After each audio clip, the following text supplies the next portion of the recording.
Today's video is going to be all about the game Animal Well. Fear not, I won't get into any spoilers, so don't worry about that if you haven't had a chance yet to play it.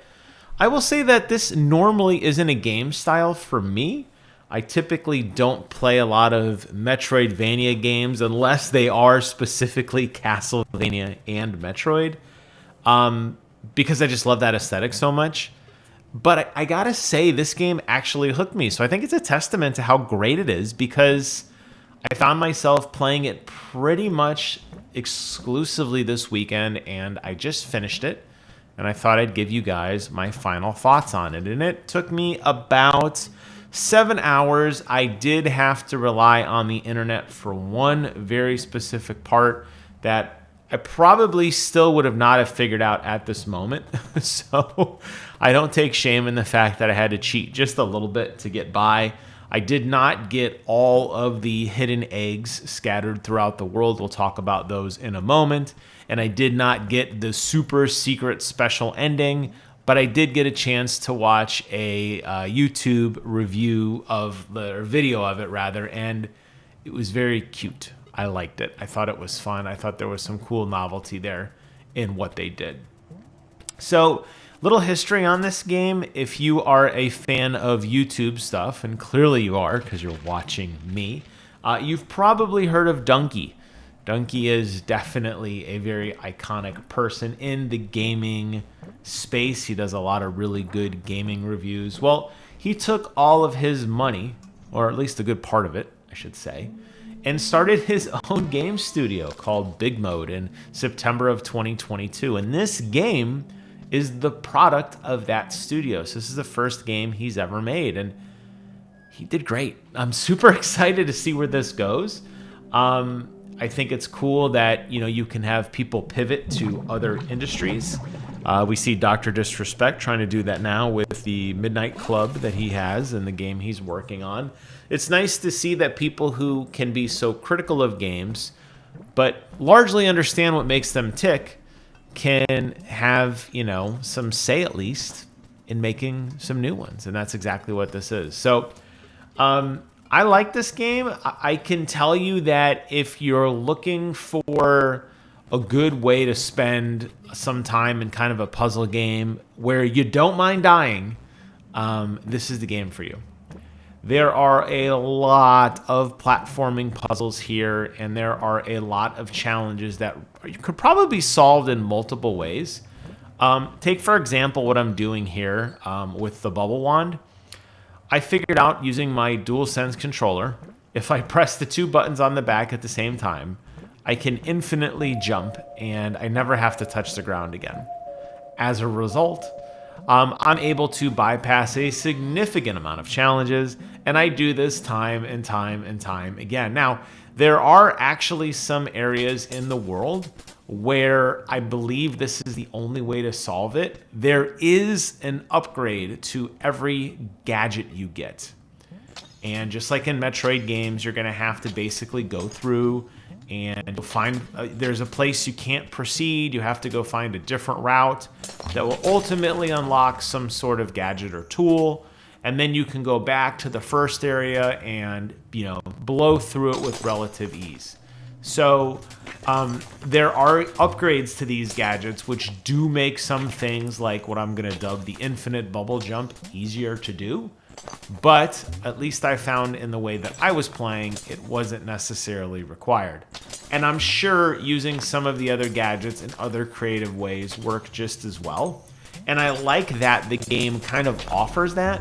So if you find yourself being kind of a platforming master, well, you're probably going to find kind of the way the game was designed, so to speak.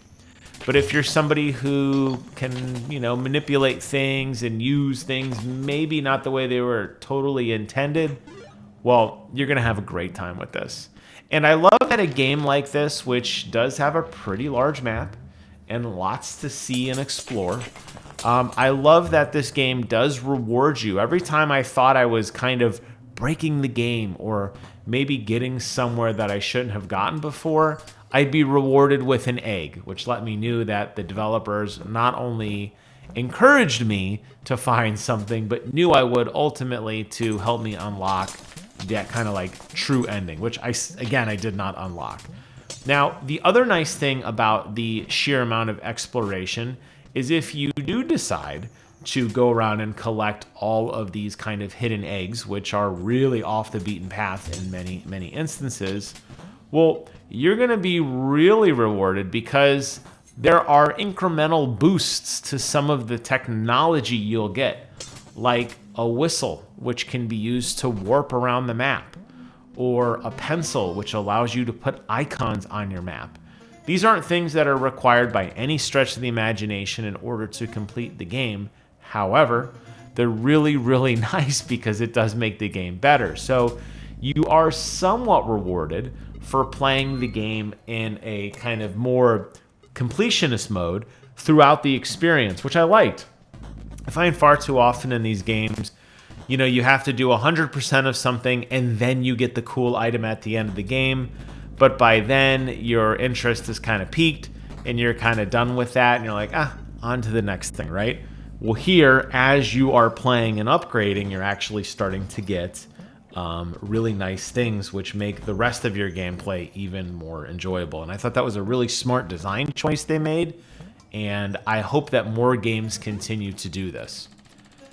In terms of what the kind of end goal is, it's not really clear. You start off playing as this little blob dude, and on the map you'll see the only thing marked are 4 flames. And I just assumed that naturally I would have to go and grab the flames, and that's pretty much what it was. Now, along the way, you're going to encounter some pretty tricky bosses. You're going to encounter some puzzle rooms that may or may not be able to be completed with your current arsenal. You're going to encounter some really cool chase sequences where you're going to be helpless and all you can do is run away.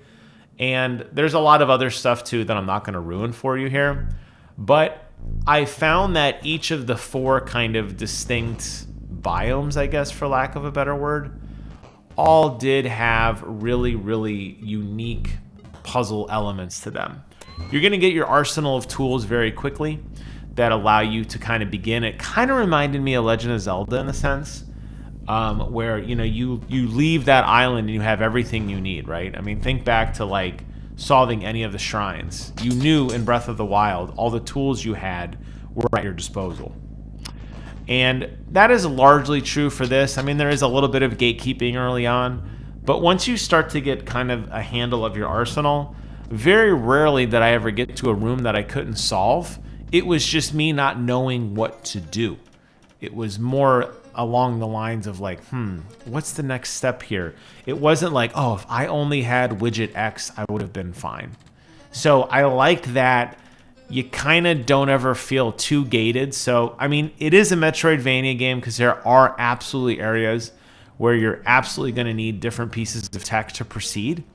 However, for the most part, I think you're going to find that you're not going to be gated by content. You're going to be gated by your imagination. And the fact that there's only a handful of tools that can be used in so many different ways over and over and over again, I think really, really speak to the design and the credit of this game, which really just, I think, kind of sold the experience. And I really did like that. When you do get to the end, though, I will say, at least for me, I didn't really feel that rewarded. The ending is, I mean, there is that true ending, but the kind of regular ending felt lackluster to me. But I feel like a game like this, it wasn't really so much about the destination as it was about the journey. So I don't really even know for this nameless, faceless little dude who's chasing a ghost squirrel. I'm not really even sure what I expected the end to be. I don't really even know where I wanted that ending to go. But, I didn't get anything all that great out of it, but that's okay. I don't think it ruins the enjoyment. I think it just kind of makes me say, well, okay, maybe for the next one, put a little less thought into the gameplay and maybe a little bit more in the story. I don't know. But it didn't take away from anything, like I said. It was just, if you're looking for some deep story, I mean, think of like other games like Inside or Little Nightmares, where you have these kind of overarching narratives that kind of run through the experience. You will not get that here. So don't be disappointed. Don't play this one for the story.